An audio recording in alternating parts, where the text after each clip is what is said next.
আপনি যখন শহীদ আবু সাইদের নামে একটা দিবস করবেন তখন ওয়াসিমের পক্ষ থেকে বলা হবে একই তারিখে চট্টগ্রামে আমার সন্তান শহীদ হয়েছে, তাহলে কি তার নামটা নেওয়ার কোনো দরকার নাই? হঠাৎ করে সেখানে এই যে সমকামিতার একটা সিম্বল, এই জুলাই আন্দোলনের সাথে সমকামিতার কি সম্পর্ক ভাই? সরকার ইতিমধ্যে একটা জুলাই ক্যালেন্ডার ঘোষণা করেছে। জুলাইয়ের 1 তারিখ থেকে 36 জুলাই বা আগস্টের 5 তারিখ পর্যন্ত সে অনেক প্রোগ্রাম করবে।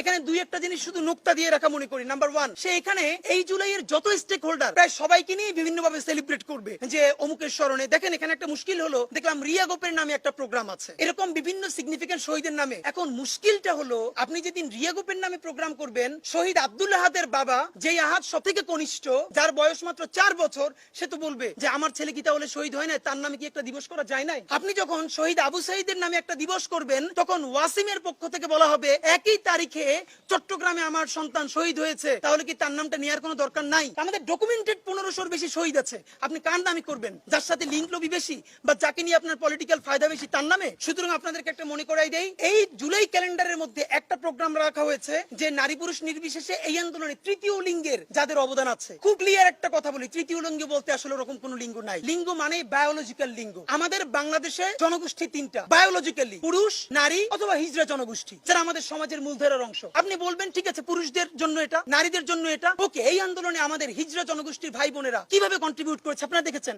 তাই আপনি ওখানে হিজড়া জনগোষ্ঠী লিখতে সমস্যা কি? আপনি সেটাকে কৌশলে যে তৃতীয় লিঙ্গ লিখছেন, এই তৃতীয় লিঙ্গের মধ্যে পরবর্তীতে যে আপনি এটাকে সফটলি সমকামিতাকে আপনি আস্তে আস্তে করে নিয়ে আসবেন, এটুকুন আমরা বুঝি। এর প্রমাণ হলো সংসদ ভবনের দক্ষিণ প্লাজায় আপনারা যে ড্রোন শুট করেছেন জুলাইয়ের আন্দোলন কেন্দ্র করে শহীদদেরকে নিয়ে বিভিন্নভাবে আকাশে, হঠাৎ করে সেখানে এই যে সমকামিতার একটা সিম্বল, যে দুপাশে ডানা কাটা এই যে সিম্বল ডানা, সেইটা কোত্থেকে আসলো? আপনারা আমাকে একটু বুঝিয়ে বলেন তো ভাই। এই জুলাই আন্দোলনের সাথে সমকামিতার কি সম্পর্ক ভাই? এটা কি মানে? আপনি এই আন্দোলনের যারা উপদেষ্টা হয়েছে, কেউ ম্যান্ডেট নিয়ে এসেছে আগামী 1 বছরের মধ্যে আমি সমকামিতাকে নরমালাইজ করে দিয়ে যাব, কেউ ম্যান্ডেট নিয়ে এসেছে এই লবিকে আমি ওকে করে দিয়ে যাব, অথচ জুলাইয়ের ম্যান্ডেট মনে হয় কারো নাই। সুতরাং আপনারা যদি বুঝেন, এটা আমরা বুঝি না, খুবই ক্লিয়ারলি বুঝি, বেশি করে ধরলে আপনাদের অন্য কাজ ব্যাহত হবে, এই জন্য আপনাদেরকে এটা এত বেশি ধরি না। বাট মনে করাই দেই, তৃতীয় লিঙ্গ বলা চলবে না। আপনি হিজড়া বলতে কি দুঃখ কষ্ট? আমার কোন হিজড়া ভাই বোন বলেছে যে আমরা হিজড়া না, বরং হিজড়ারা পর্যন্ত সংবাদ সম্মেলন করে বলেছে যে মেন্টালি সকালে একজন পুরুষ, সন্ধ্যায় সে নারী, তাদের কারণে তারা ক্ষতিগ্রস্ত হচ্ছে। এইসব হাঙ্কি পাঙ্কি চলবে না। এই বাংলাদেশে বায়োলজিক্যাল সেক্স মানে পুরুষ,